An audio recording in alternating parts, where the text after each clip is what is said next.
各位姊妹，今日咧嚟到第500條啊，問嘅就係應該點樣看待孩子呢？孩子咧係天主嘅恩賜嚇，恩賜咧即係禮物咯，就唔係話一定咧，即係我不擇手段都要得到嘅，好似一啲物品咁樣嚇，唔係話咧我有權嚇，我係兩夫婦，咁我哋咧好渴望有自己嘅仔女，自己所生嘅仔女嚇，於是咧就用盡一切方法嚇，於是就產生咧尋日我哋所講嘅人工受精或者人工受孕啦。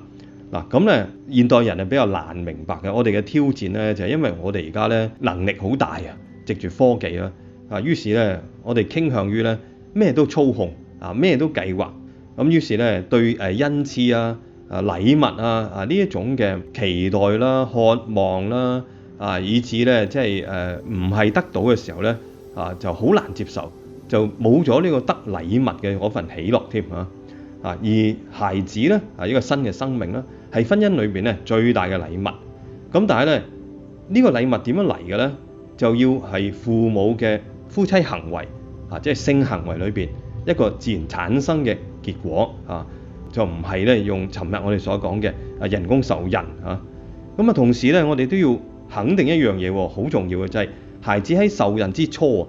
即係嗰個精子同埋卵子結合嘅時候咧，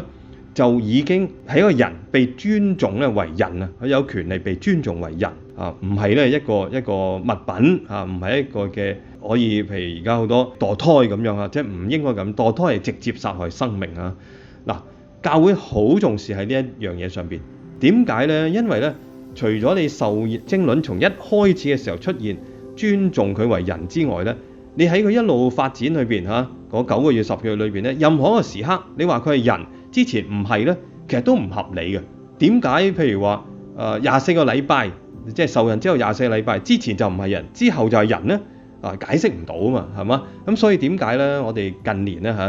天主教開始啦，就設立呢個天使花園，就係受孕24週之前而離世嘅流產嘅有個地方咧安葬佢哋，而唔係咧醫療廢物呢個非常非常重要嚟到咧表達出我哋對人生命嘅尊重我哋嘅信仰。好各位弟兄姊妹，今日嘅聖經金句咧就係講咧耶穌點樣睇重小孩子點樣歡迎佢哋喺呢個馬竇福音嘅，你們讓小孩子來吧，不要阻止他們到我跟前來，因為天國正是屬於這樣的人。馬竇福音19章14節。